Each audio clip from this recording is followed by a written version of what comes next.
Hello सम्पूर्ण भाइ बहिनीहरूलाई आजको सेसनमा वार्म वेलकम।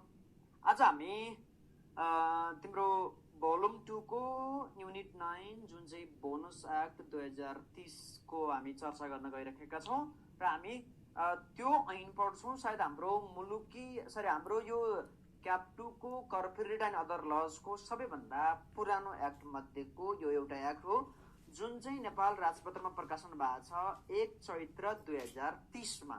भनेपछि हामी 80 सालमा हुँदै गर्दा आजभन्दा लगभग 50 वर्ष पहिला इन्याक्टमेन्ट भएको अथवा इन्डोर्समेन्ट भएको एक्टलाई आजको दिनमा हामी नेप्लिज कन्टेक्स्टमा पढिराखेका छौँ। यो बिचमा यो ऐनमा धेरै किसिमका एमेन्डमेन्टहरू भइसकेका छ। लगभग 10 चोटि यो एमेन्डमेन्ट भएको छ यो एक्ट। र अब विद्यार्थी भाइ बहिनीहरू नाम सुन्ने बित्तिकै लाग्छ कि बोनस भने त एक्स्ट्रा के हुन् त, त्यसको बारेमा हामी चर्चा गर्नेछौँ। यो विषयमा यो एक्ट अन्तर्गत सेयर होल्डरलाई बोनस दिने भने हो कि अथवा इम्प्लोइलाई बोनस दिने भने हो कि के हो, त्यसको चर्चा हामी यो च्याप्टरमा अन्तर्वस्तुभित्र बसेर डिप्थमा यसको स्टडी हामी गर्नेछौँ। अब के हो त बोनस भनेको? के यो सेयर होल्डरलाई दिने बोनस सेयर भनेको हो? सेयर होल्डर दिने स्टक डिभिडेन्ड, त्यो कुरा तिमीहरूले सुनेका छौ? अथवा के यो ऐन अन्तर्गत दिने जुन बोनस जुन एक्स्ट्रा छ त्यो चाहिँ कसलाई दिने भन्दा पहिलो कुरो दिमागमा क्लियर हुनुपर्छ। यो ऐन अन्तर्गत दिने बोनस अथवा जुन एक्स्ट्रा डिस्ट्रिब्युसन छ त्यो चाहिँ सेयर होल्डरलाई होइन, त्यो चाहिँ इम्प्लोइलाई दिने एक्स्ट्रा पेमेन्ट हो। पक्का? त्यसो भने सर अब यो एक्ट अन्तर्गत हामीले जे जति बोनस डिस्ट्रिब्युसन गर्छौँ त्यो त इम्प्लोइलाई रहेछ, तर इम्प्लोइलाई सेयर होल्डरको बेसिसमा दिन खोजेको हो त? त्यो पनि होइन। भने कुन बेला चाहिँ इम्प्लोइलाई बोनस दिइन्छ होला त, अथवा के रिकग्नाइज गरेर चाहिँ उसलाई बोनस दिइन्छ होला त? पक्कै पनि रेगुलर बेसिसमा इम्प्लोइले इम्प्लोइमेन्ट कन्ट्र्याक्ट अनुसार उसले पाउने स्यालेरी बेनिफिट त उसले पाउँछ, नो डाउट। तर त्यो संस्थामा अथवा कुनै पनि इन्टरप्राइजेसमा चाहिँ त्यो कम्पनी चल्नको लागि त्यो कम्पनीमा कार्यरत रहेका सम्पूर्ण वर्कर, सम्पूर्ण इम्प्लोइहरूको एउटा कलेक्टिभ इफोर्टले त्यो संस्था रन भएको हुन्छ। त्यही भएर उनीहरूलाई नर्मल स्यालेरी र तिम्रो वेजेसको इन एडिसन्स उनीहरूले त्यो सेयर होल्डरको वेल्थ इन्क्रिमेन्ट गर्नको लागि र कम्पनीको प्रफिटेबिलिटी इन्क्रिमेन्ट गर्नको लागि गरेको कन्ट्रिब्युसनलाई रिकग्नाइज गरी उनीहरूको पर्फर्मेन्सलाई रिवार्ड गर्नको लागि चाहिँ तिम्रो बोनस दिने मेकानिजम हाम्रो यो बोनस एक्टले गरेको छ। ठिक छ? उनीहरूको नर्मल डे टु डे बेसिसको सर्भिसलाई कन्सिडर गरेर बोनस दिने होइन, त्यसका लागि त इम्प्लोइमेन्ट कन्ट्र्याक्ट अनुसारको स्यालेरी र बेनिफिट इम्प्लोइले पाउँछ। तर त्यसको इन एडिसन उसले डे टु डे बेसिसमा संस्थामा काम गरेको आधारमा पर्फर्मेन्स र संस्थाको प्रफिटेबिलिटी इन्क्रिमेन्ट गर्नको लागि र सेयर होल्डरको वेल्थ म्याक्सिमाइजेसन गर्नको लागि गरेको कन्ट्रिब्युसनको आधारमा उसलाई दिने एक्स्ट्रा बेनिफिट जसलाई हामीले बोनस भन्छौँ। भनेपछि बोनस भनेको स्यालेरी र वेजेसको इन एडिसन इम्प्लोइले पाउने एक्स्ट्रा बेनिफिट रहेछ। यो चिज चाहिँ हाम्रो दिमागमा सिनोप्सिसको रूपमा क्लियर हुनु पर्दछ। र यो एक्ट सानो छ, पहिले म अलर्ट गरौँ, तर एक्जामिनेसन पर्सपेक्टिभबाट यो सबैभन्दा इम्पोर्टेन्ट मध्येको एउटा एक्ट हो, किन यहाँ हरेक आइटममा कम्तीमा 4 देखि 5 नम्बरको क्वेसन टेस्टेड गरिन्छ। ओके, ल विद्यार्थी भाइ बहिनीहरू अब जाउँ सेक्सन नम्बर 1 सब टाइटल कमेन्समेन्ट। यो ऐनको नाम के अथवा यो ऐन कहिलेबाट लागू भयो? स्क्रिनमा देख्न सक्छौँ। यो ऐनको नाम बोनस एक्ट 2030। यो ऐन अल नेपाल एप्लिकेबल हुन्छ अरे। र यो ऐन कुन मितिबाट कमेन्समेन्ट भयो भन्दा यो ऐन जुन मितिमा नेपाल राजपत्रमा प्रकाशित भयो त्यही मितिबाट लागू भयो। र यहाँनिर के भनिएको छ? This act shall come into force in relation to the following enterprise। यो इन्टरप्राइजेसलाई लागू हुन्छ in such area and on such date as the government of Nepal by notification in the Nepal gazette prescribe. यस्तो इन्टरप्राइजेसमा यो ऐन लागू हुन्छ भनेर बोनस एक्ट 2030 को परिकल्पना रहेको छ। यो ऐन लागू हुँदै गर्दा जहाँ चाहिँ 10 वा सोभन्दा बढी वर्कर कार्यरत छन् र यो ऐन लागू भएको 12 महिना अघिको अवधिसम्म 10 वा 10 भन्दा बढी वर्कर इन्गेज भएको त्यस्तो इन्टरप्राइजेसलाई चाहिँ यो ऐन लागू हुने भनिएको छ र आजको मितिमा चाहिँ यो ऐन इन्टरप्राइजेस र गभर्नमेन्ट ओन्ड इन्टरप्राइजेसमा एप्लिकेबल हुने सम्पूर्ण विद्यार्थी भाइ बहिनीहरूले आफ्नो दिमागमा त्यो कुरा राख्नु पर्यो र यो ऐन बनाउनुको उद्देश्य भनेको इम्प्लोइलाई बोनस डिस्ट्रिब्युसन गर्नको लागि र त्यसका लागि चाहिने लिगल प्रोभिजन फ्रेमवर्क गर्नको लागि चाहिँ बोनस एक्टको परिकल्पना गरिएको अवस्था छ र यो ऐन अन्तर्गतको सर्टेन टर्मिनोलोजीहरूलाई हामीले बुझ्नु जरुरी छ। जस्तो फर इक्जाम्पल क्लास ए मा भनेको छ, सरी क्लास बी मा इन्टरप्राइज भनेको के त भन्दा इन्टरप्राइज भनेको लेबर एक्टको उपदफा 2 क्लास जे अनुसारको इन्टरप्राइजलाई चाहिँ लेबर एक्टको जुरिस्डिक्सनमा यहाँनिर कभरेज गरिएको छ। त्यसका लागि विद्यार्थी भाइ बहिनीहरूले class number 2 section number 2 class number जे लाई रेफरेन्स लिनु पर्यो लेबर एक्टको। त्यस पछाडि अर्को डेफिनेसन रहेको छ enterprises owned by government of Nepal. Nepal सरकारले ओन गरेको इन्टरप्राइजेस भन्नाले त्यस्तो इन्टरप्राइजेस जहाँ चाहिँ होल अथवा मस्ट अफ द सेयर चाहिँ नेपाल सरकारले होल्ड गरेको छ, मतलब मेजोरिटी सेयर्स भनेको 50% भन्दा बढी सेयर कुनै पनि इन्टरप्राइजेसमा यदि नेपाल सरकारले ओन गरेको छ भने त्यो इन्टरप्राइजेसलाई हामीले गभर्नमेन्ट ओन्ड इन्टरप्राइजेस भन्यौं। त्यसैगरी यो टर्मले त्यस्तो इन्टरप्राइजलाई जनायो जसको चाहिँ मेजोरिटी अथवा होल सेयर्स नै गभर्नमेन्ट ओन्ड इन्टरप्राइजेसले होल्ड गरेको छ भने त्यस्तो इन्टरप्राइजेसलाई पनि हामीले गभर्नमेन्ट ओन्ड इन्टरप्राइजेस भन्ने रहेछौं। फर इक्जाम्पल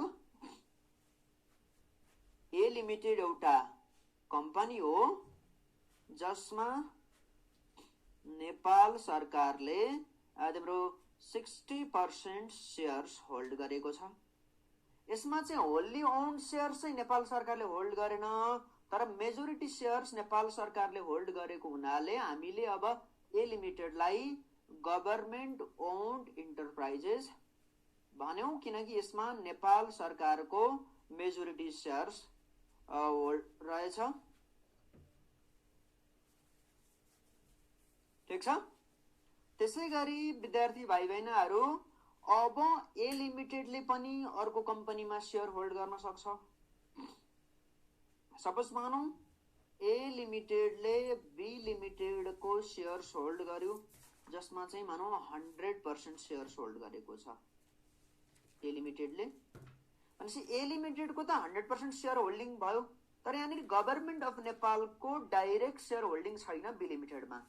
तैपनि बी लिमिटेडलाई हामीले यो बोनस ऐनको पर्पजको लागि बी लिमिटेडलाई हामीले गभर्नमेन्ट ओन्ड इन्टरप्राइजेस नै हामीले भन्ने गर्नुपर्छ, हामीले भन्ने गरेका छौं। किनकि हाम्रो परिभाषा अनुसार यस्तो इन्टरप्राइजेस जसमा चाहिँ मेजोरिटी सेयर्स भनेको 50% भन्दा बढी सेयर अथवा 100 सेयर चाहिँ नेपाल सरकारले होल्ड गरेको छ, त्यही भएको आधारमा ए लिमिटेड गभर्नमेन्ट ओन्ड इन्टरप्राइजेस भयो।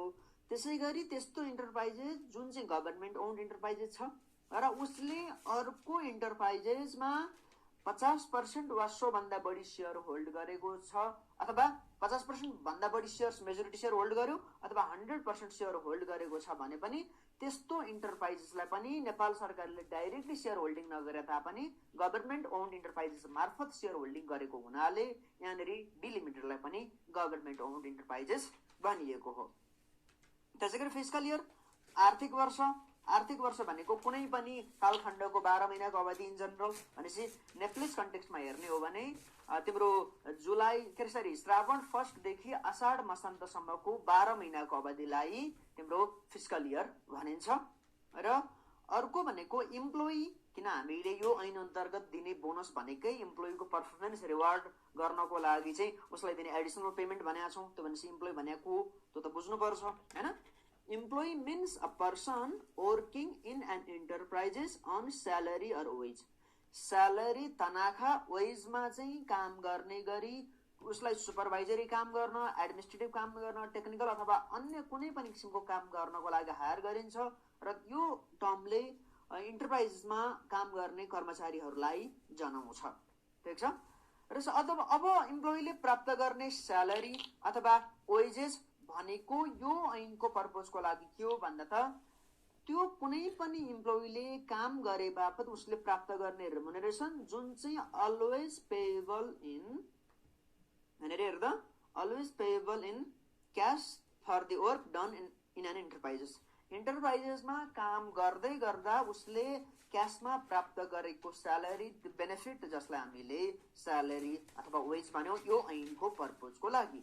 तर यो ऐनको पर्पजको लागि देखाएको बेनिफिट जुन अथवा पेमेन्ट जुन चाहिँ इम्प्लोइले प्राप्त गरेको भए तापनि उसलाई इम्प्लोइले प्राप्त गरेको स्यालेरी अथवा वेज भन्न मिलेन यो ऐनको पर्पजको लागि।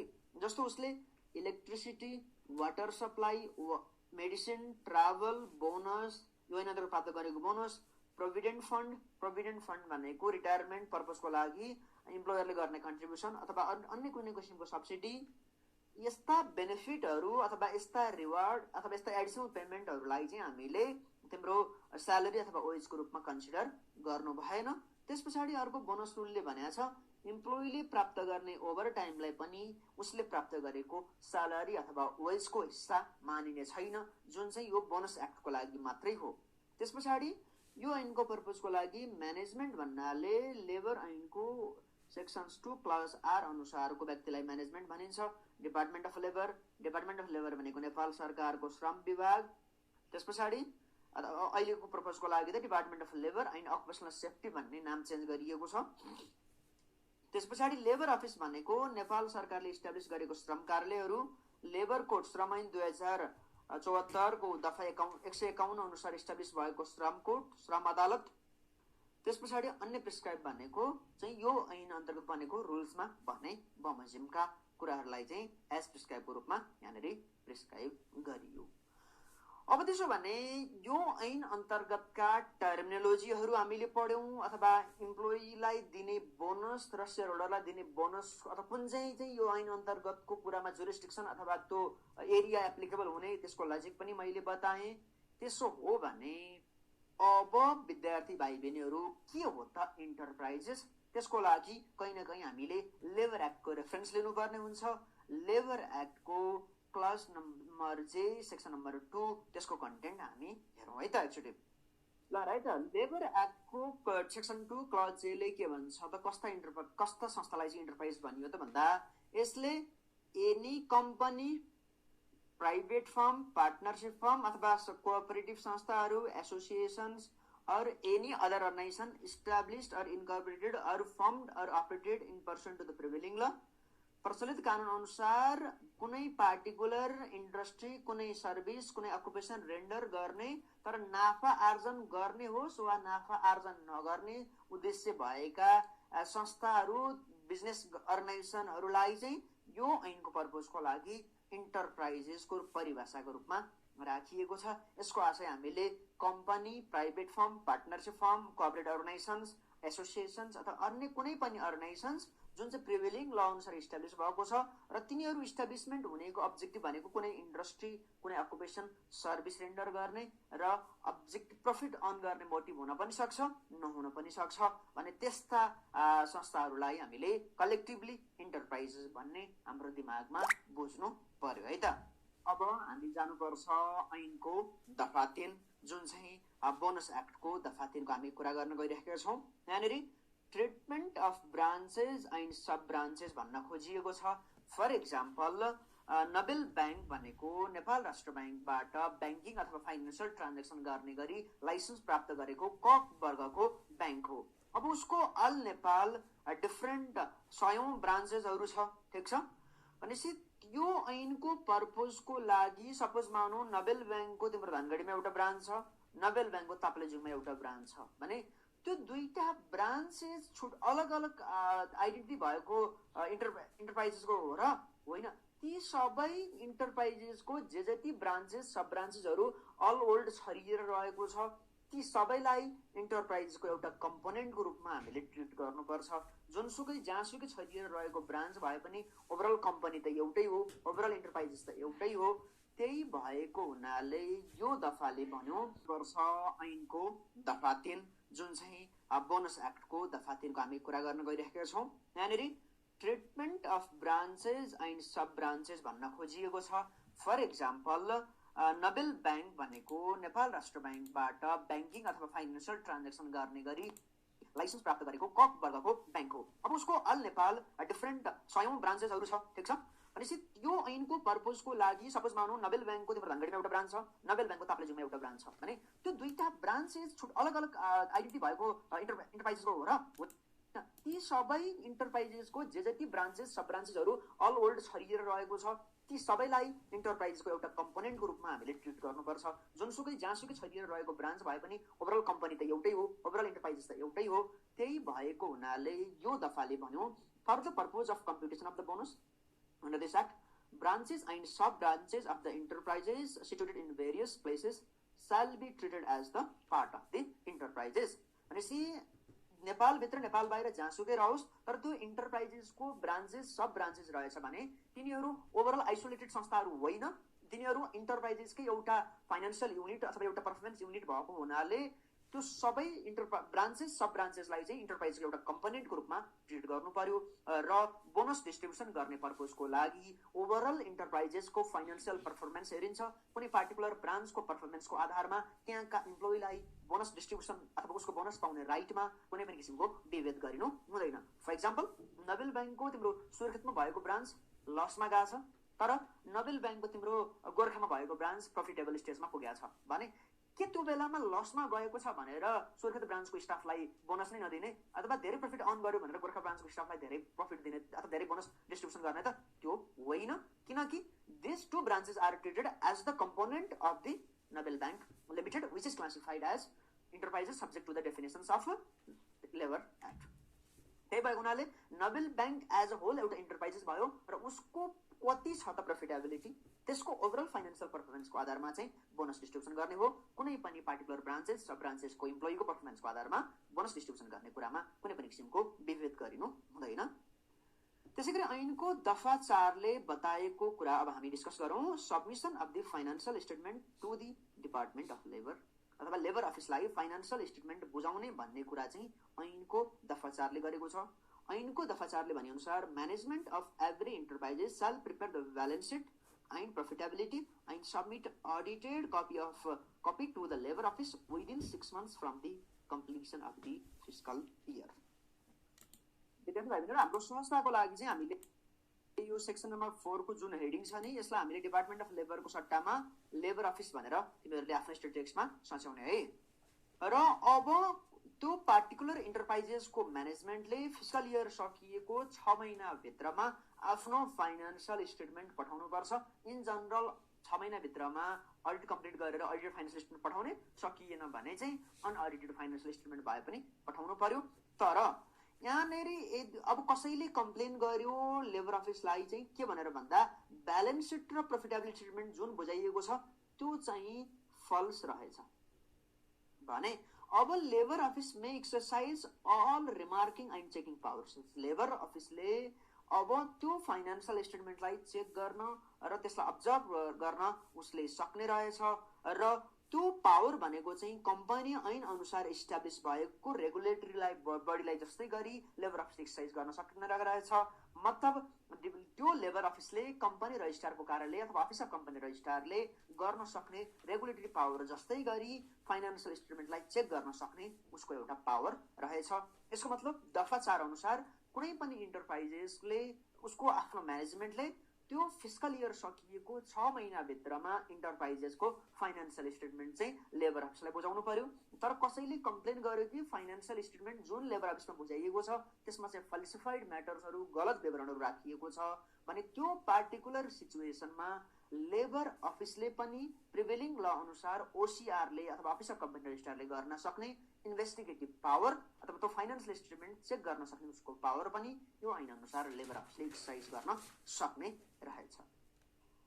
त्यसो हो भने अब हामीले इन्टरप्राइजेसहरू अथवा तिम्रो गभर्नमेन्ट ओन्ड इन्टरप्राइजेसहरू त हामीले बुझ्यौँ। त्यसो भने सर अब इम्प्लोइलाई कस्ता इम्प्लोइले बोनस पाउने अथवा कुन कुन इन्टरप्राइजेसले बोनस कति बराबरको छुट्याउनु पर्ने, प्रत्येक इम्प्लोइलाई कति बराबरको बोनस डिस्ट्रिब्युसन गर्नुपर्ने, त्यो चिजहरू चाहिँ अब हाम्रो फ्लोमा हामी पढ्छौँ है त। त्यसका लागि सबैभन्दा पहिला विद्यार्थी भाइ बहिनीहरूले यहाँनेरि तल मेन्सन गरिएको एउटा फ्लो चार्ट त्यसमा चाहिँ तिमीहरूले फोकस गर्नु पर्यो। पहिला इन्टरप्राइजेस हो कि त्यो particular enterprises government owned enterprises हो भनेर हामीले छुट्याउनु पर्यो है त। पहिला त इम्प्लोइलाई बोनस डिस्ट्रिब्युसन गर्ने होइन नि, त्यसका लागि त कुन इन्टरप्राइजेसले कति बराबरको बोनस छुट्याउनु पर्यो अथवा कति एलोकेसन गर्नु पर्यो त्यो चिज चाहिँ पहिला हामीले बुझौँ, अनि मात्रै कस्ता इम्प्लोइलाई कति बोनस एलोकेसन गर्ने त्यो एउटा अमाउन्ट क्वान्टिफाई गर्नतिर हामी सिक्छौँ। ठिक छ, भनेपछि सबैभन्दा पहिला यहाँनिर विद्यार्थी भाइ बहिनीहरूले हेर्नु पर्यो इन्टरप्राइजेस हो कि गभर्मेन्ट ओन्ड इन्टरप्राइजेस हो त्यो तिमीहरूले छुट्याउनु पर्यो। तिम्रो नबिल ब्याङ्क छ त्यो तिम्रो गभर्मेन्ट ओन्ड इन्टरप्राइजेस होइन, ऊ इन्टरप्राइज हो। तर पार्टिकुलरली राष्ट्रिय वाणिज्य ब्याङ्क अथवा तिम्रो नेपाल ब्याङ्क जुन चाहिँ के हो गभर्मेन्ट ओन्ड इन्टरप्राइजेस हो, अथवा तिम्रो अर्को फर इक्जाम्पलको लागि हामीले रेफरेन्स लिने हो भने Nepal oil corporation, Nepal oil निगम, त्यो पनि के हो गभर्मेन्ट ओन्ड इन्टरप्राइजेस हो। भनेपछि पहिलो सिचुएसन्स हामीले इन्टरप्राइजेस हो कि गभर्मेन्ट ओन्ड इन्टरप्राइजेस हो भनेर छुट्याउनु पर्ने अवस्था रहेछ।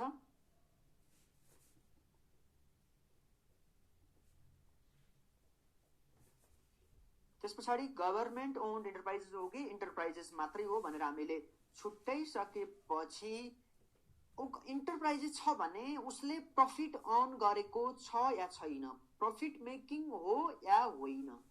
प्रफिट अर्न गरेको छ भने टोटल नेट इन्कमको 10% बराबरको रकम इम्प्लोइलाई बोनस दिने पर्पजको लागि छुट्याउनु पर्यो, मतलब प्रोभिजनिङ गरेर राख्नु पर्यो। ठिक छ, त्यसै गरी नन प्रफिट मेकिङ तिम्रो इन्टरप्राइजेस छ भने उसको त नाफै भएको छैन।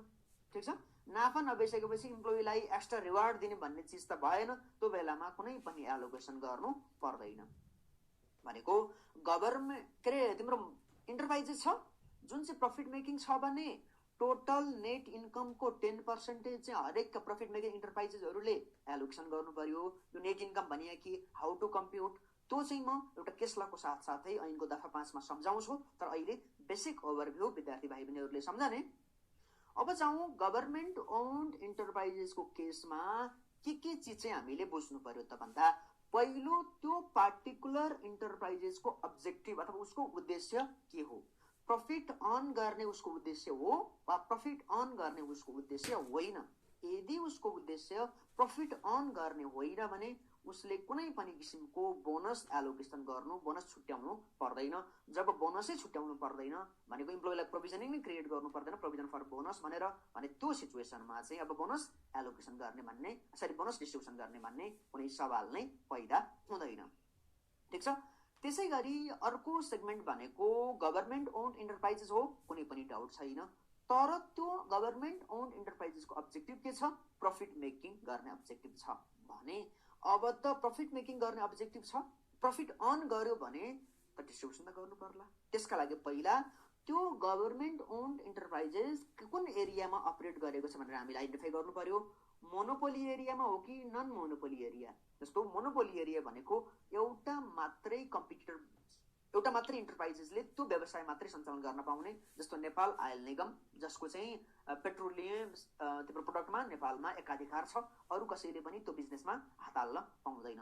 त्यसै गरी नन मोनोपोली एरियामा अपरेट गर्ने हो जस्तो हाइड्रो पावर कम्पनीहरू छन् भने त्यस्ता नन मोनोपोली इन्टरप्राइजेस एरियामा अपरेट गर्ने कम्पनीहरूले अथवा त्यस्ता गभर्मेन्ट ओन्ड इन्टरप्राइजेसहरूले चाहिँ आफ्नो टोटल प्रफिटको 5% बराबरको रकम चाहिँ यो प्रोभिजन्स फर इम्प्लोइ बोनसको लागि भनेर एप्रोचमेन्ट गर्नुपर्ने रहेछ। तर मोनोपोली एरियामा अपरेट भएको तिम्रो गभर्मेन्ट ओन्ड इन्टरप्राइजेसले चाहिँ आफ्नो टोटल प्रफिट नेट प्रफिटको 1% एलोकेसन गर्नुपर्छ। तर विद्यार्थी भाइ बहिनीहरू यहाँनेरि एकदमै अलर्ट हुने, गभर्मेन्ट ओन्ड इन्टरप्राइजेसले बोनस एलोकेसन्स गरेर मात्रै भएन, उसले बोनस डिस्ट्रिब्युसन गर्नुभन्दा पहिला सर्टेन कन्डिसन्सहरू सेटिस्फाई हुनुपर्छ, जसको लागि हामी ऐनको दफा 5 लाई रेफरेन्स लिन्छौँ। ठिक छ, यो चार्ट तिमीहरूले बुझौ भन्ने मेरो प्रिजम्सनका साथ म थोरै अगाडि बढ्छु। अब ऐनको दफा 5 ले भनेको कुराहरू हामी यहाँनिर सरसर्ती ओभरभ्यू लिगौँ है त। Bonus to be distributed by profit making enterprises र त प्रफिट मेकिङ इन्टरप्राइजेसले बोनस डिस्ट्रिब्युसन गर्ने रे। भनेपछि सबसे मनले के भन्यो, एभ्री प्रॉफिट मेकिङ एन्टरप्राइजेस, मैले अघि पनि बताएँ, एभ्री प्रॉफिट मेकिङ एन्टरप्राइजेसले आफ्नो एलिजिबल इम्प्लोइजहरूको लागि बोनस डिस्ट्रिब्युसन गर्ने पर्पजको लागि equivalent to 10% of the net its net income, आफ्नो टोटल नेट इन्कमको एक्ज्याक्ट 10% बराबरको रकम चाहिँ इम्प्लोइको बोनसको लागि भनेर एपोर्सनमेन्ट गर्नु पर्यो र त्यति बराबरको प्रोभिजन क्रिएट गर्नु पर्यो। अब फेरि यो ऐनले how to compute net income भनेर पनि एउटा क्यालकुलेसन गर्ने मेथोडोलोजी बताएको छ। त्यो चिज हामीले हेरौँ त। While assessing the net income of any enterprises in any one fiscal year, the following amounts shall have to be deducted from the net income assessed in pursuant to Income Tax Act. Income tax अनुसार जति बराबरको net income derive गरिन्छ त्यसमा यो रकम चाहिँ घटाउनु पर्ने भनेर यो ऐनको दफा 5 को दफा 2 ले परिकल्पना गरेको छ। र त्यो घटाउने रकम भनेको के त भन्दा bonus amount distributed excessively in pursuant to section number 11 subsection 3 as a advance bonus। कुनै पनि इम्प्लोइलाई एडभान्स बोनस अग्रिममा नै बोनस दिइयो र त्यो बोनस चाहिँ जति यो ऐन बराबर डिस्ट्रिब्युसन गर्नुपर्ने हुन्थ्यो त्यो भन्दा बढी रकम चाहिँ डिस्ट्रिब्युसन गरियो भने त्यो एक्सेसिभली डिस्ट्रिब्युसन भएको बोनस चाहिँ नेट इन्कम निकाल्दै गर्दा घटाउनु पर्ने रहेछ। र यो सम्बन्धमा हाम्रो सुप्रिम कोर्टले दिएको एउटा फैसला जुन चाहिँ हाम्रो पढाइको पर्पजको लागि एकदमै ठुलो केस लको रूपमा यहाँनेरि जजमेन्ट गरिएको छ। त्यही भएको हुनाले विद्यार्थी भाइ बहिनीहरू अब नेट इन्कम कसरी डेराइभ गर्ने भन्ने अवस्थामा सुप्रिम कोर्टले गरेको एउटा फैसला यहाँनेरि ल्यान्डमार्क जजमेन्टको रूपमा नेप्लिज बोनस एक्टको इम्प्लिकेसनको लागि यो एप्लिकेबल भएको हुनाले हामी त्यो चिजहरू हेरौँ है त। यो भनेको इन्दु शङ्कर चिनी मिल र आईआरडी को विरुद्धमा त्यो इन्दु शङ्कर चिनी मिलमा कार्यरत गर्ने इम्प्लोइहरू र इम्प्लोइको ट्रेड एसोसिएसन्सले इन्दु शङ्कर चिनी मिल र तिम्रो आईआरडी को विरुद्धमा चलाएको मुद्दा हो यो। र यसमा सुप्रिम कोर्टका सम्मानित न्यायाधीशहरूले गरेको फैसला के छ त त्यसमा हामी थोरै डिस्कसन गरौँ है त। ल है त। यो इन्दु शङ्कर चिनी मिल र आईआरडी को विरुद्धमा त्यो संस्थाको इम्प्लोइको ट्रेड एसोसिएसनले मुद्दा चलाएको अवस्था हो। र यहाँनेरि यो केस लमा भएको के हाम्रो सम्मानित सर्वोच्च अदालतले के फैसला गरेको छ भने इम्प्लोइलाई जे जति बोनस दिइन्छ त्यो बोनस भनेको चाहिँ उसलाई बोनस डिस्ट्रिब्युसन गर्नभन्दा अगाडिको जति प्रॉफिट डेराइभ हुन्छ त्यसको 10% को दरले डिस्ट्रिब्युसन गर्नु भन्ने क्लियर कट कोर्टको फैसला रहेको छ। यहाँनेरि चाहिँ के गर्यो त यो केसमा भन्दा इन्दु शङ्कर चिनी मिलमा काम गर्ने कर्मचारीहरूले इन जनरल 10% को उनीहरूले बोनस प्राप्त गरिराखेका थिए विगतमा। तर अकस्मात तिम्रो इनल्यान्ड रेभेन्यू डिपार्टमेन्ट आन्तरिक राजस्व विभागले चाहिँ पब्लिक सर्कुलर इस्यु गरेर जुन चाहिँ इन्कम ट्याक्स एक्ट अन्तर्गतको पब्लिक सर्कुलर इस्यु गरेर उसले के भनिदियो बोनस क्यालकुलेसन गर्ने पर्पजको लागि चाहिँ तिम्रो बोनस डिस्ट्रिब्युसन्स गर्नुभन्दा अगाडिको प्रॉफिटको 10% होइन, बोनस डिस्ट्रिब्युसन गरिसकेपछिको जे जति प्रॉफिट आउँछ त्यसको 10% बराबरको रकम चाहिँ बोनसको रूपमा डिस्ट्रिब्युसन गर्नु भनेर सबै इन्टरप्राइजेसहरूलाई एउटा इन्कम ट्याक्स इम्प्लिमेन्टेसन गर्नको लागि सहज गर्ने भन्दै उसले एउटा पब्लिक सर्कुलर निकाल्यो जुन चाहिँ इन्कम ट्याक्स एक्ट अन्तर्गतको दफालाई प्रयोग गरेर त्यो ऐन कार्यान्वयन गर्नको लागि भनेर निकालियो। तर अब त्यसरी यदि अब आईआरडी को भनाइलाई हामीले अप्ट आउट गर्ने हो भने त मानो प्रॉफिट बिफोर बोनस ऐन ट्याक्स यदि 100 रुपैयाँ छ भने अब इम्प्लोइलाई बोनसको प्रोभिजन बापत छुटाउनु पर्यो भने त यसमा बोनस घटाएर आउने जति प्रॉफिट छ त्यसको 10% मात्रै हो। तर त्यसको सट्टामा यहाँनेरि के गरियो क्यालकुलेसन गर्न सहज होस् भनेर यो फर्मुला अप्ट आउट गरियो। यसको आधारमा अब इम्प्लोइले पायो जम्मा 9.09 मात्रै बोनस पायो। एक्चुअली पाउनु पर्थ्यो उसले 10% बोनस, तर उसले जम्मा 100 मा 9.09 मात्रै इम्प्लोइ प्रोभिजनलाई छुट्याइयो भनेपछि यसले गर्दा इम्प्लोइले 10% भन्दा कम बोनस पाए, जुन चाहिँ इम्प्लोइको राइट र बोनस एक्टको तिम्रो फन्डामेन्टल जजमेन्टको अगेन्स्टमा छ भनेर उनीहरूले आइआरडी र इन्दुशङ्कर चिनी मिल दुवैलाई विपक्षी बनाएर इम्प्लोइले के गरे, मुद्दा चलाए। ठिक छ। र त्यसको आधारमा अब सम्मानित सर्वोच्च अदालतले के भनिदियो भन्दा हाम्रो ऐनको दफा 5 मा क्लियर छ, त्यहाँनेरि नेट इन्कम क्रिएट अथवा नेट इन्कम कम्प्युट गर्ने पर्पजको लागि नेट प्रफिटको फिगरलाई बेस बनाउने र त्यसमा एडिसनल जे जति घटाउनु पर्ने कुरा पनि एक्सेसिभ डिस्ट्रिब्युसन अफ बोनस त्यो घटाउनु पर्ने कुरा घटाइसकेपछि आउने प्रफिटको फ्ल्याट 10% डिस्ट्रिब्युसन गर्नुहोस्। र त्यो भनेको जस्तो अब हाम्रो इक्जाम्पलमा यहाँनिर हामीले लिने हो भने profit before bonus and tax चाहिँ 1 लाख छ, त्यसको 10% को दरले हुने 10,000 रकम चाहिँ इम्प्लोइको बोनसको लागि छुट्याइदिनुहोस् र बाँकी रहेको 90,000 जुन चाहिँ छ त्यो चाहिँ प्रफिट बिफोर ट्याक्सको रूपमा फाइनेन्सियल स्टेटमेन्टमा रिफ्लेक्सन गर्नुहोस् भनेर तिम्रो सुप्रिम कोर्टले फैसला गर्यो। र सुप्रिम कोर्टले के भन्यो भने तिम्रो बोनस एक्ट अनुसारको बोनस डिस्ट्रिब्युसन्स गर्ने र बोनस डिक्लेरेसन्स गर्ने एउटा स्पेसिफिक कम्प्युटेसन गर्ने मेथोडोलोजी छ, जबकि अहिले त्यो प्रिस्क्राइब गरेको छ।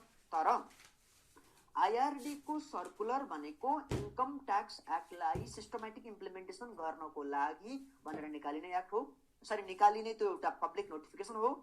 त्यो पब्लिक नोटिफिकेसनले अन्य कुनै पनि एक्टको प्रोभिजनलाई सुपरसिड गर्न अथवा त्यो प्रोभिजनलाई नाग्न सक्दैन। यो आइआरडी को circular to the extent of income tax एक्टको लागि मात्रै यो जुरिस्डिक्सन एप्लिकेबल हुन्छ। त्यही भएको हुनाले आइआरडी को सर्कुलरले तिम्रो बोनस एक्ट प्रोभिजनलाई सुपरसिड गर्न सक्दैन, ओभररुल गर्न सक्दैन। त्यही भएको हुनाले यहाँनिर यो सुप्रिम कोर्टले यो केसमा गरेको फैसला एकदमै हाम्रो नेपालमा बोनस कम्प्युटेसन गर्ने पर्पजको लागि ल्यान्डमार्क डिसिजनको रूपमा सम्मानित सर्वोच्च अदालत जो चाहिँ संविधानको कानुनको अन्तिम व्याख्या गर्ने अधिकार भएको हुनाले त्यसले गरेको फैसला र त्यसले गरेको केस ल त्यसले गरेको तिम्रो हाम्रो नियमलाई हामीले मान्नुपर्छ। त्यो कुरा हाम्रो फन्डामेन्टल ड्युटी पनि हो है त। यो सिचुएसन्समा चाहिँ केस ललाई थोरै यहाँनिर सचाउनु तुला प्रसाद सुवेदी जो चाहिँ इम्प्लोइहरूको सम्पूर्ण रिप्रेजेन्ट गरेर त्यो ट्रेड युनियनको अध्यक्ष उनले इन्दुशङ्कर चिनी मिल र आइआरडी को विरुद्धमा मुद्दा दायर गरेको अवस्था थियो र यसमा इम्प्लोइले नै जितेको अवस्था रहेछ। त्यसै गरी मैले विद्यार्थी भाइ बहिनीहरूलाई अघि के भने गभर्नमेन्ट ओन्ड इन्टरप्राइजेस छ भने त्यो केसमा चाहिँ अब हाम्रो ऐनको दफा 5 ले के भनेको छ त, दफा 5 को दफा 3 यहाँनिर हेरौँ है त। पर्सेन्टेज अफ बोनस र त्योसँग जोडिएको अन्य म्याटर्सहरू जुन चाहिँ गभर्नमेन्ट ओन्ड इन्टरप्राइजेसले डिटरमाइन गर्नेछ त्यसको लागि चाहिँ नेपाल सरकारले तोके बमोजिम हुनेछ भनिएको छ। गभर्नमेन्ट ओन्ड इन्टरप्राइजेसको केसमा कति बोनस डिस्ट्रिब्युसन गर्ने अथवा कति एलोकेसन गर्ने त्यसको सम्पूर्ण प्रोभिजन तोक्ने अधिकार चाहिँ नेपाल सरकारलाई र त्यो पार्टिकुलर गभर्नमेन्ट ओन्ड इन्टरप्राइजेसलाई रहेको छ भनेर ऐनको दफा 5 को दफा 3 ले एक्सप्लिसिटली बताएको छ। त्यसै गरी ऐनको उपदफा 3 को खण्ड क मा के भनिएको छ त भन्दा उपदफा 1 मा जेसुकै भनोस् प्रफिट मेकिङ इन्टरप्राइजेसले 10% को आफ्नो नेट इन्कमको एलोकेसन गर्नुपर्छ भनेको थियो, त्यसमा जेसुकै भनोस् यो प्रोभिजन सुपरसिडिङ प्रोभिजन रहेछ। Any government owned enterprises established for the development of any sector without objective of profit making shall not distribute bonus। हेर्नु त जुन कुरा हामीले अघि भर्खरै एउटा फ्लो चार्ट मार्फत कभरेज गरेका थियौं नि भाइ बहिनी, त्यो चीज तिमीहरूले बिर्सनु भएन। जस्तो यो फ्लो चार्टमा हेर त गभर्नमेन्ट ओन्ड इन्टरप्राइजेस उसको अब्जेक्टिभ प्रफिट मेकिङ हो कि होइन भने बोनस एलोकेसन गर्नु पर्दैन भनेर मैले भनेको थिएँ। यदि प्रफिट मेकिङ अब्जेक्टिभ हो मोनोपोली एरियामा अपरेट गर्छ भने आफ्नो नेट प्रफिटको 1% एलोकेसन गर्ने, होइन नन मोनोपोली एरियामा हो भने आफ्नो नेट प्रफिटको 5% एलोकेसन गर्नुपर्ने रहेछ। र बोनस डिस्ट्रिब्युसन गर्नुभन्दा पहिला त्यस्ता गभर्नमेन्ट ओन्ड इन्टरप्राइजेसहरूले सर्टेन कन्डिसन्सहरू कम्प्लाई गर्नुपर्छ अनि मात्रै उसले बोनस डिस्ट्रिब्युसन गर्न सक्छ, नत्र बोनस एलोकेसन गरेर मात्रै हुँदैन। त्यो फ्लो चार्टले हामीले सिकेको कुरा हो। अब यहाँनिर गभर्नमेन्ट ओन्ड इन्टरप्राइजेसले हेर त कुन कुन कन्डिसन्सहरू कम्प्लाई गरिसकेपछि मात्रै उसले बोनस डिस्ट्रिब्युसन गर्न सक्छ त। उपदफा 1 र 3 मा जेसुकै भनोस् government owned enterprises may distribute bonus only upon the satisfaction of following condition. यो सर्कमस्टान्सेसहरू फुलफिल गरेर मात्रै त्यो पार्टिकुलर गभर्मेन्ट ओन्ड इन्टरप्राइजेसले आफ्नो इम्प्लोइलाई बोनस डिस्ट्रिब्युसन गर्न सक्ने रहेछन्। ती कन्डिसन्सहरू भनेको के हो त भन्दा all the expenses for which provisions were made in accrual basis, अघिल्लो फिस्कल इयरमा तिर्नु पर्ने भनेर एक्रुअलमा राखिएको payable प्रोभिजनिङ must have been paid within the next fiscal year, अघिल्लो वर्ष तिर्नुपर्छ भनेको रकम यो फिस्कल इयर जुन फिस्कल इयरमा बोनस डिस्ट्रिब्युसन गर्ने हो त्यो टाइम पिरियडसम्म तिरिसकेको हुनु पर्यो। त्यसपछि कन्टिन्जेन्ट लायबिलिटिजको लागि भनेर सेपरेट फन्ड छुट्याउनु पर्यो भनेको अब के हो त कन्टिन्जेन्ट लायबिलिटी। यसलाई चाहिँ विद्यार्थी भाइ बहिनीहरूले NES 37 जुनको कन्टिन्जेन्सीको कुरा छ त्यसलाई कनेक्ट गर्नु भएन। त्यहाँ र यो बोनस रेगुलेसन्सले गरेको गाइडलाइनमा फरक कुरा छ, त्यो चिज चाहिँ दिमागमा राख्नु पर्यो है। र कन्टिन्जेन्ट लायबिलिटीको लागि भनेर हरेक फाइनान्सियल इयरमा केही सेपरेट फन्ड चाहिँ छुट्याएर राख्नु पर्यो। जस्तो लोन लिएको छ गभर्मेन्ट ओन्ड इन्टरप्राइजेसले त्यसका लागि भनेर फन्ड छुट्याउनु पर्यो। त्यसै गरी इन्ट्रेस्ट ड्यू छ तिर्न बाँकी छ त्यसका लागि फन्ड छुट्याउनु पर्यो। ग्यारेन्टीको लागि भनेर सेपरेट फन्ड एपोर्सनमेन्ट गरेर राख्नु पर्यो। त्यसै गरी एकुमुलेटेड लसको लागि भनेर फन्ड छुट्याएर राख्नु पर्यो। ट्याक्स लायबिलिटीको लागि भनेर सेपरेट फन्ड क्रिएट गरेर राख्नु पर्यो र बिल्स पेएबलको लागि भनेर सेपरेट फन्ड क्रिएट गरेर राख्नु पर्यो। यी सबै चिजहरू चाहिँ कन्टिन्जेन्ट लायबिलिटीमा पर्ने भयो। र अर्को कन्डिसन्स भनेको any loan obtained from the government of Nepal, Nepal सरकारबाट प्राप्त गरिएको लोन अथवा नेपाल सरकारले ग्यारेन्टी दिएर प्राप्त गरिएको लोन, त्यो लोनलाई चाहिँ गभर्मेन्ट ओन्ड इन्टरप्राइजेसले जुन लोन डिड छ लोन कर्जा तमसुक छ त्यसको आधारमा तिर्नुपर्ने टाइम पिरियडको कन्डिसन्स अनुसार चाहिँ उसले लोन्स एन्ड एडभान्सेसलाई सेटलमेन्ट गरेको हुनु पर्यो। भनेपछि यिनीहरू तीनटा कन्डिसन अनिवार्य गभर्मेन्ट ओन्ड इन्टरप्राइजेसले बोनस डिस्ट्रिब्युसन गर्नुभन्दा पहिला नै उसले कन्डिसन्सहरू मिट गरिसकेको हुनुपर्ने रहेछ।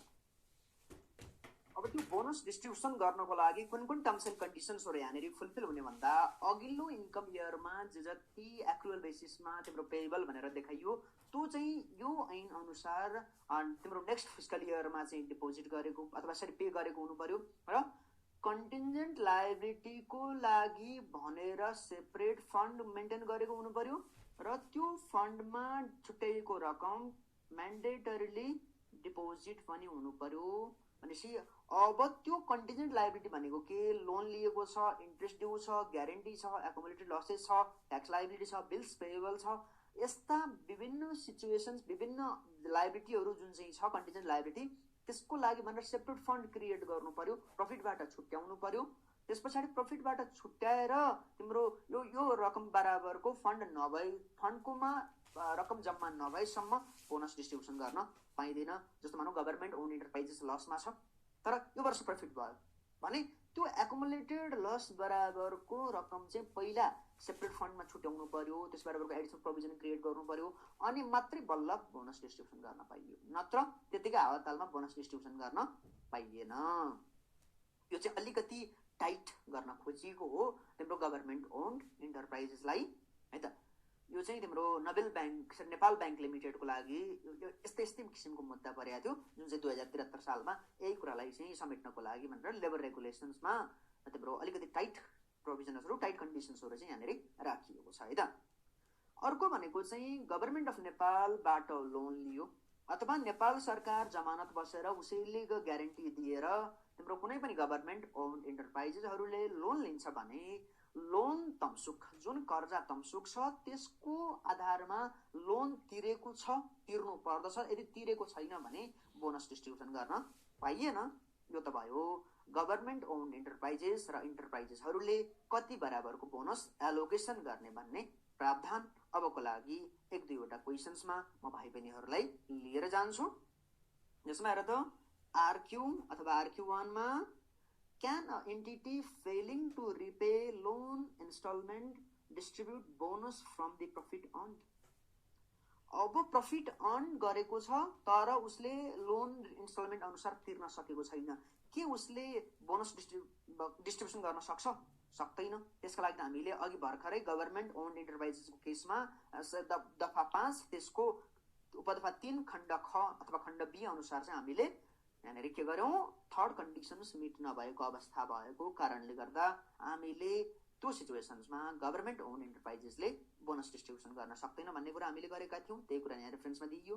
अर्को हेर्दा Sindhu energy limited a profit making enterprises owned by government of Nepal. यो क्वेशन्सको ट्विस्ट यहाँनिर नै सुरु भइसक्यो, हामीले बुझ्नु पर्यो। Sindhu energy limited public company हो, तर यो गभर्मेन्ट ओन्ड इन्टरप्राइजेस रहेछ र यो हुने बित्तिकै तिम्रो दिमागमा अब गभर्मेन्ट ओन्ड इन्टरप्राइजेस त हो, अब दिमागमा पुरा खेल्नु पर्यो, यो प्रॉफिट मेकिङ अब्जेक्टिभ भएको हो कि होइन, होइन भने त बोनस डिस्ट्रिब्युसन गर्ने कुरा त परेको कुरा, एलोकेसन पनि गर्नु परेन। होइन प्रॉफिट मेकिङ अब्जेक्टिभ छ भने कुन चाहिँ एरियामा हुने गरी हो इस्टाब्लिस भएको हो, मोनोपोली हो कि नन मोनोपोली हो, दिमागमा त्यो कुराहरू आउनु पर्यो है। have obtained loan from government of Nepal amounting to rupees 3 अर्ब in fiscal year 2072-73। आर्थिक वर्ष 2072-73 मा उसले नेपाल सरकारबाट 3 अर्ब बराबरको लोन लिएको रहेछ। As per the loan agreement, company is required to pay installment amounting to rupees 30 crores every year starting from the year 2075-76 as per the repayment schedule। 72-73 मा त लोन लियो, तर त्यो कर्जाको भुक्तानी शेड्युल अनुसार चाहिँ उसले 2075-76 को सुरुवातबाट हरेक वर्ष चाहिँ 30 करोड रुपैयाँ चाहिँ रिपेमेन्ट गर्नुपर्ने रहेछ नेपाल सरकारलाई। During the year the company couldn't repay the instalment due to the shortage of cash. अब उसले त के गर्न सकेन, कम्पनीले लोन इन्स्टलमेन्ट तिर्न सकेन due to the shortage of cash. क्यासको सर्टेज भएको हुनाले उसले लोनको इन्स्टलमेन्ट तिर्न सकेन। Company has earned profit during the year and has allocated bonus to the staff amounting to rupees 50 lakh।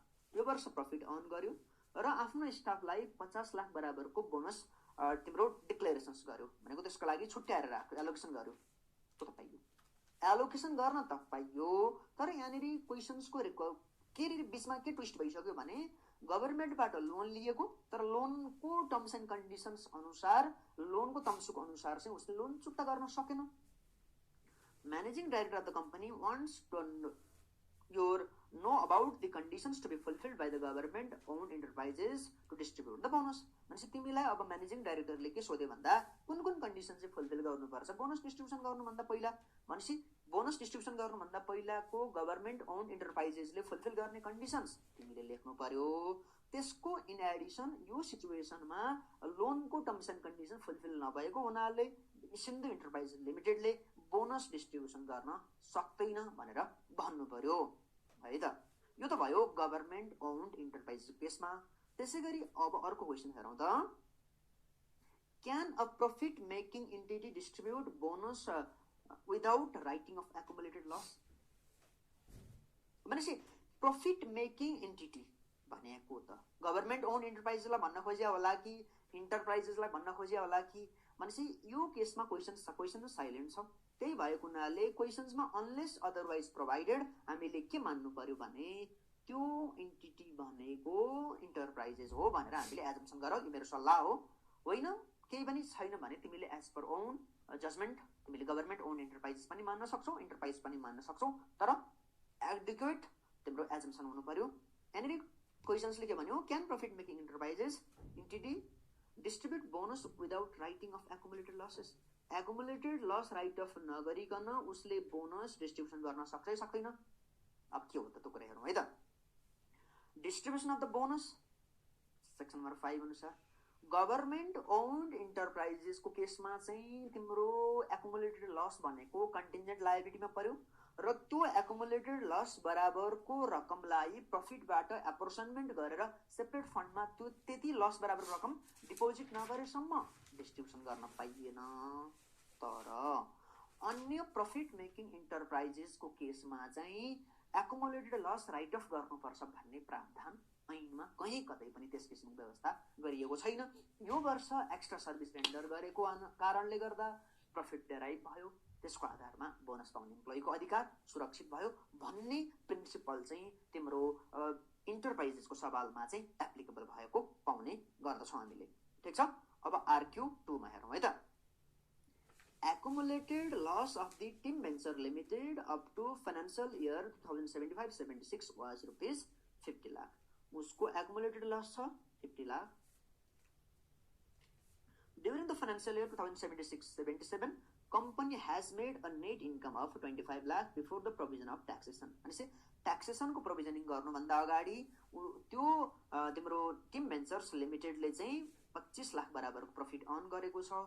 Company seeks to make a provision for the bonus to employees without writing off the accumulated losses. र कम्पनीले चाहिँ बोनसको provision create गर्न खोज्यो, त्यो चाहिँ accumulated लसलाई right off नगरिकन अब तिमीले कम्पनीलाई सजेसन दिनु पर्यो भनेपछि एजुमिङ गरौँ टिम भेन्चर्स लिमिटेड भनेको गभर्नमेन्ट ओन्ड इन्टरप्राइजेस होइन, त्यो इन्टरप्राइज हो भनेपछि इम्प्लोइको बोनस डिस्ट्रिब्युसन गर्ने कुरा, डिक्लेरेसन्स गर्ने कुरा, त्यसको प्रोभिजन ऐनको दफा 5 ले बताएको छ. नेट इन्कमको 10% एलोकेसन गर्ने. तर दफा 11 को 3 बमोजिम एक्सेस डिस्ट्रिब्युसन भएको बोनसलाई चाहिँ हामीले घटाउन पाउँछौँ, जुन चाहिँ नेट इन्कममा एडजस्टेबल हुन्छ. तर यहाँनिर एक्युमुलेटेड लसलाई घटाउनु पर्छ भन्ने कुरा यो बोनस ऐनको कहीँ कतै पनि यसको परिकल्पना गरिएको छैन. त्यही भएको हुनाले bonus shall be allocated taking into the considerations the income of the individual financial year. मैले अघि पनि बताएँ इन्डिभिजुअल फाइनेन्सियल इयरको पर्फर्मेन्सको आधारमा इम्प्लोइलाई रिवार्डिङ मेकानिजम अन्तर्गत दिने हो. Net income of the one fiscal year is not required to be merge with net income or loss of the another fiscal year. एउटा fiscal इयरको इन्कमलाई लसलाई अर्को फिस्कल इयरको इन्कम अथवा लससँग मर्ज गर्नु भएन.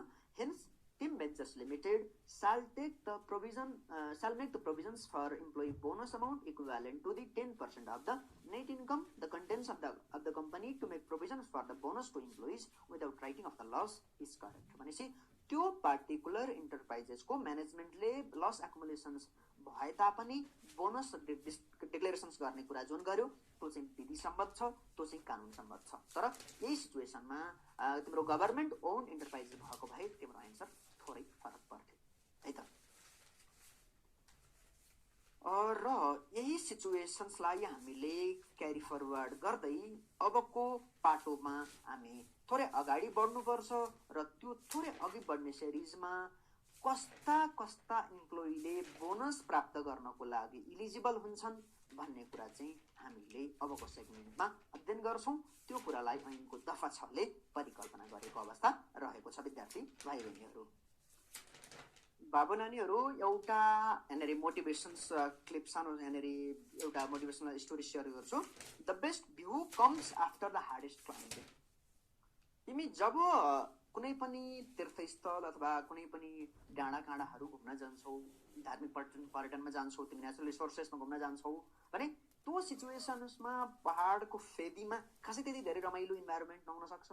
तर जब तिमी डाँडा चढ्दै चढ्दै जान्छौ, जब तिमी उकालीमा पुग्छौ र अन्तिम गन्तव्यमा पुग्छौ, तिमी त्यहाँबाट त्यो उकाली चढ्दा लागेको थकाइ चाहिँ तिमीले जब माथि पुग्छौ त्यस पछाडि चारैतिरको हरियाली, चारैतिरको डाँडा मन्द मुस्कान, तिम्रो चराको त्यो चिरबिर आवाज, त्यसले गर्दा तिम्रो एउटा शान्त एउटा यति खुसियाली क्षण प्राप्त हुन्छ भने तिमी पनि आफ्नो करियरको एउटा त्यस्तै गन्तव्य, त्यस्तै खुड्किलो तिमीले पार गर्दैछौ र त्यो खुड्किलोको इन बिट्विन तिमी चढ्दै गरेको हुनाले त्यो टप लेभलमा पुग्ने, खुसी प्राप्त गर्ने त्यो स्टेजमा पुग्नको लागि तिमीले अहिले अटमोस्ट एफोर्ट लगाउनु पर्यो र तिमी उकाली चढ्दैछौ, तिमी अन्तिम गन्तव्यमा पुगिसकेको छैनौ है त. त्यही भएर अहिले नै तिम्रो मिठो फलको आशा नगर, आफूलाई एक्सक्युज नदेऊ.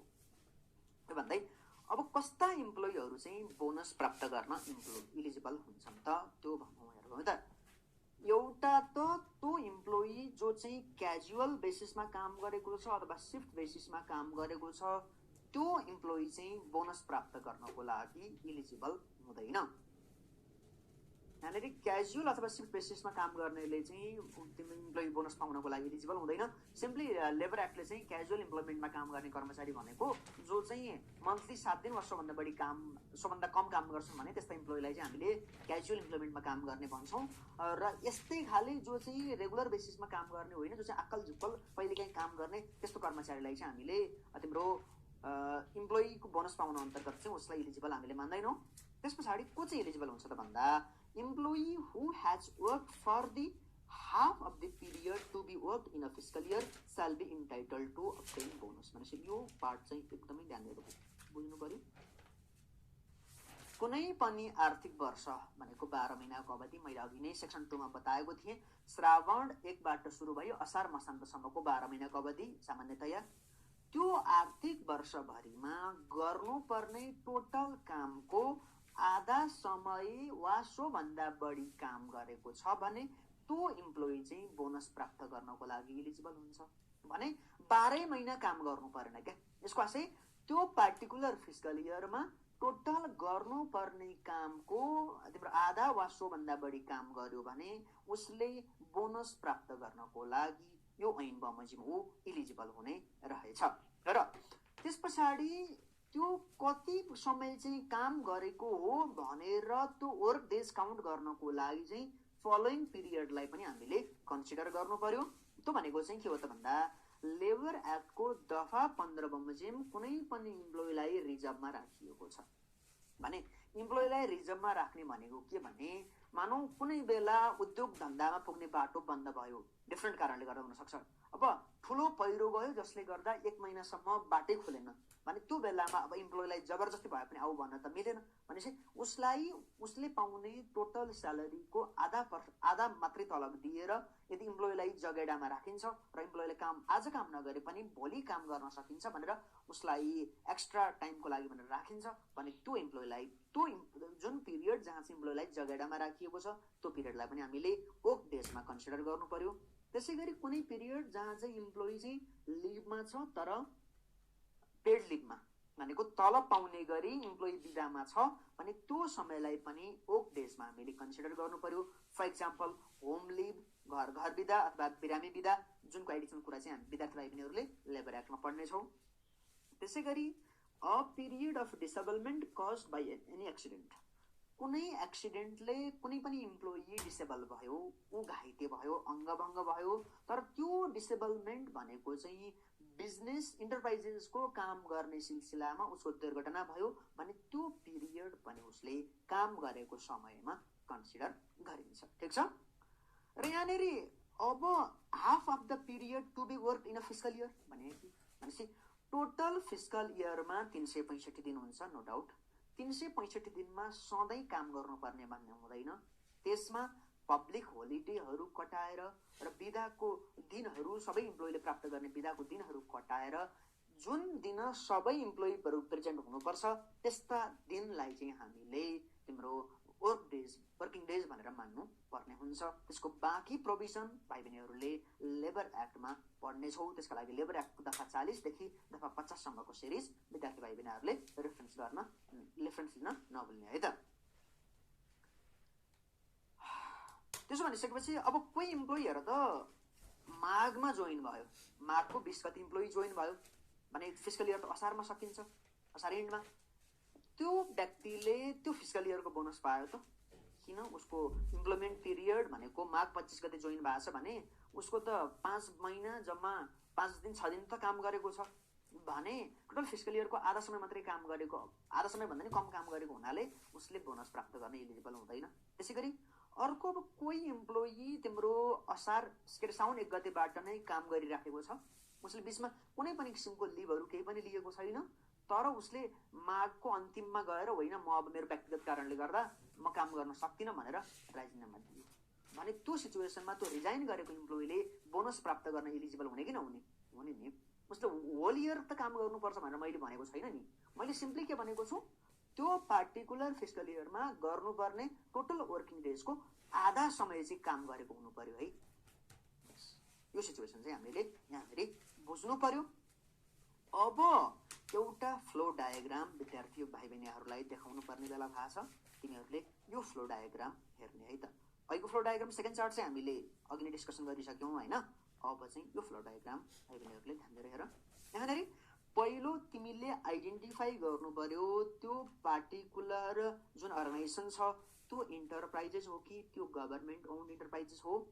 एकर्डिङली उसले एलोकेसन गर्ने रेट, एलोकेसन गर्ने अमाउन्ट चाहिँ फरक पर्छ। त्यस पछाडि त्यो बोनस दिने जुन एलोकेटेड बोनस छ त्यो दिने भनेको चाहिँ दफा 6 अनुसार एलिजिबल भएको इम्प्लोइलाई र दफा 6 साइमल्टेनियसली हेर्दै गर्दा विद्यार्थी भाइ बहिनीहरूले दफा 8 छुटाउनु हुँदैन। त्यस पछाडि इलिजिबल इम्प्लोइलाई अब एलोकेसन्स गरिएको छुट्याइएको बोनस चाहिँ इम्प्लोइलाई डिस्ट्रिब्युसन गर्नु पर्यो, उनीहरूलाई बाँडफाँड गर्नु पर्यो। अब कसरी एलोकेसन गर्ने, एलोकेसन गर्दै गर्दा के चिजहरू ध्यान दिनुपर्छ, ती चिजहरू चाहिँ हामी अबको डाइमेन्सनमा पढ्ने छौँ। दफा 6 मा हामीले को व्यक्ति बोनस प्राप्त गर्नको लागि इलिजिबल हुँदैन भन्ने कुरा हामीले गर्यौं। इलिजिबल हुन्छ भन्ने कुरा चाहिँ हामीले दफा 6 मा गर्यौं र त्यो दफा 6 पढ्दै गर्दा विद्यार्थी भाइ बहिनीहरूले दफा 8 लाई चाहिँ बिर्सनु हुँदैन है। दफा 8 मा को व्यक्ति चाहिँ बोनस प्राप्त गर्नको लागि इलिजिबल हुँदैन भन्ने कुरा गरिएको छ। त्यसर्थ दफा 6 मा जेसुकै भने तापनि मतलब दफा 8 को लागि दफा 6 को प्रोभिजन्स सुपेरियर भएन, दफा 8 आफैमा सुपेरियर भयो दफा 6 को कम्पेरिजनमा। An employee shall not be entitled to obtain bonus, ऊ इम्प्लोई बोनस प्राप्त गर्नको लागि इन्टाइटल छैन रे, किन if he or she is punished or dismissed from the service. भनेको यदि कुनै पनि इम्प्लोइले गलत काम गरेको छ र त्यो गलत काम गरेको हुनाले उसलाई सजाय दिइएको छ अथवा उसलाई सेवाबाट हटाइएको छ, त्यस्ता गलत कार्यहरू गरेको हुनाले, अनि ती गलत कार्यहरू के हो त भन्दा एउटा त कुनै इन्टरप्राइजेसको प्रपर्टी थेफ्ट गर्यो, चोरी गर्यो, अथवा त्यो इन्टरप्राइजेसको प्रपर्टीमा कुनै पनि किसिमको ड्यामेज उसले कन्डक्ट गर्यो, अथवा उसले स्ट्राइक भनेको इम्प्लोइहरूले आफ्नो माग पूरा गर्नको लागि शान्तिमय रूपमा चाहिँ धरना गर्ने त्यो कामलाई चाहिँ हामीले स्ट्राइक भन्छौँ। त्यो स्ट्राइक त गर्यो तर स्ट्राइक आफैमा के छ, इलिगल छ।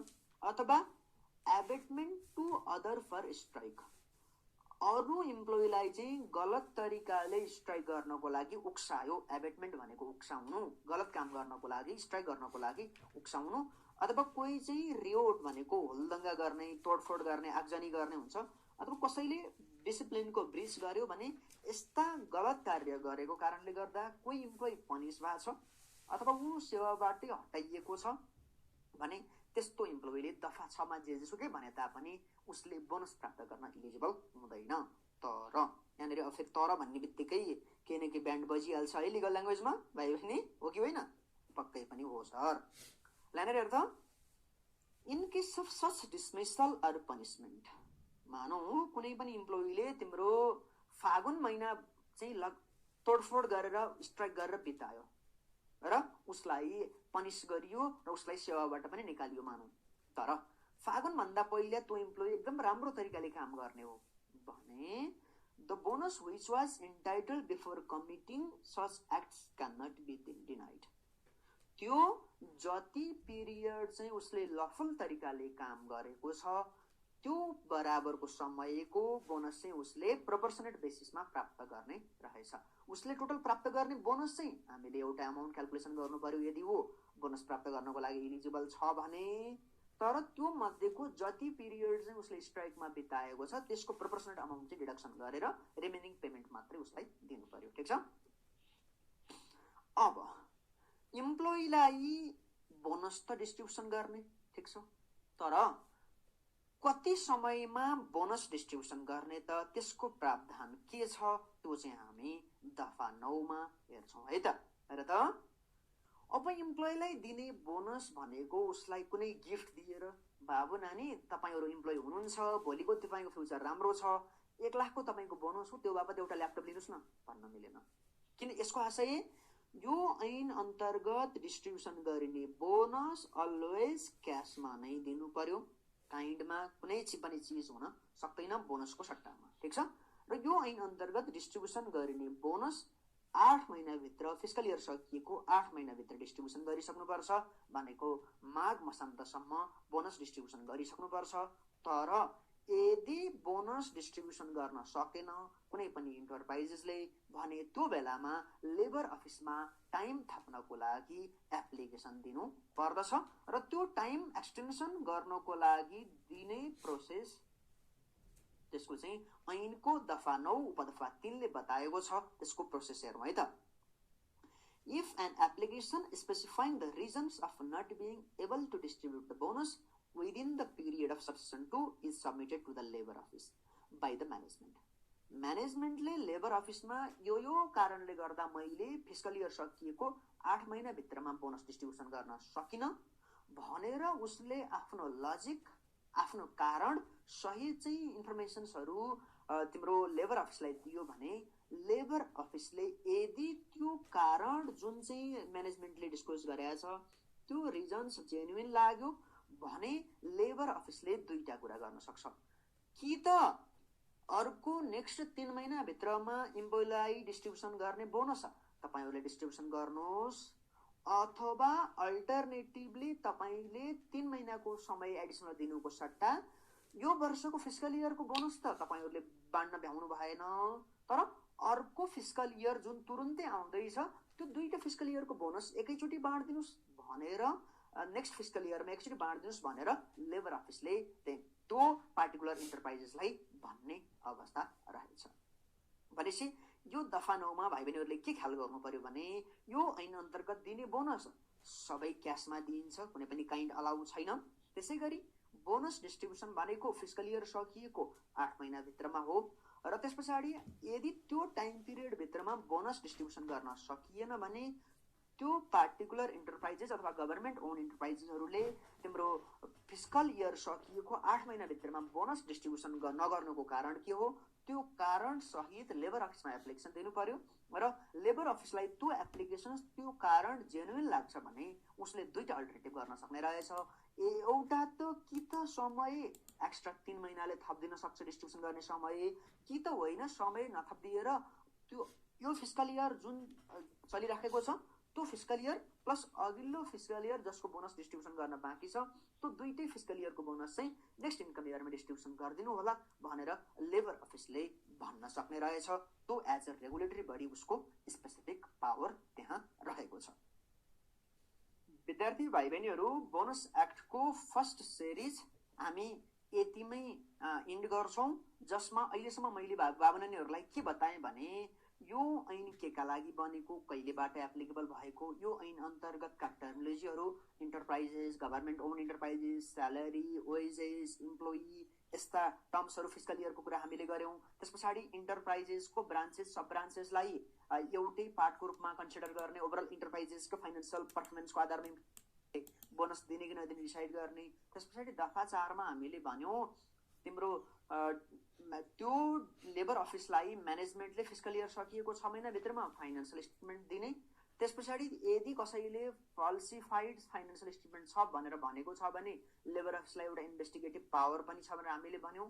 त्यसैगरी दफा 5 को अधीनमा रही हामीले गभर्नमेन्ट ओन इन्टरप्राइजेस र तिम्रो इन्टरप्राइजेसको उसले बोनस कति एलोकेसन गर्ने र एलोकेसन्स गर्ने रुल्सहरू हामीले त्यसमा सिस्टमेटिक वेबाट दफा 5 मा पढ्यौँ। त्यस पछाडि दफा 6 मा कस्तो इम्प्लोइलाई चाहिँ बोनस डिस्ट्रिब्युसन गर्ने कुरा हामीले गऱ्यौँ। त्यसै गरी दफा 8 मा को इम्प्लोइहरू कुन स्क्याम गरे, कुन गलत कार्यहरू गरे भने बोनस पाउन इलिजिबल नहुने भन्ने कुरा चाहिँ हामीले ऐनको दफा 8 मा कुरा गऱ्यौँ र ऐनको दफा 9 मा इम्प्लोइलाई बोनस त दिइन्छ, तर बोनस कुन फर्ममा दिइन्छ, कति समयमा दिइन्छ, यदि त्यो तोकिएको समयमा बोनस दिन सकिएन भने के कस्ता प्रावधानहरू ऐनले परिकल्पना गरेको छ, यी कुराहरू हामीले यो सेगमेन्टमा कभरेज गऱ्यौँ। यो सँगै यो फर्स्ट सेगमेन्ट यहीँ सकिएको छ। यो सेसनबाट मैले पनि बिदा लिन्छु। Bye bye, see you guys, see you.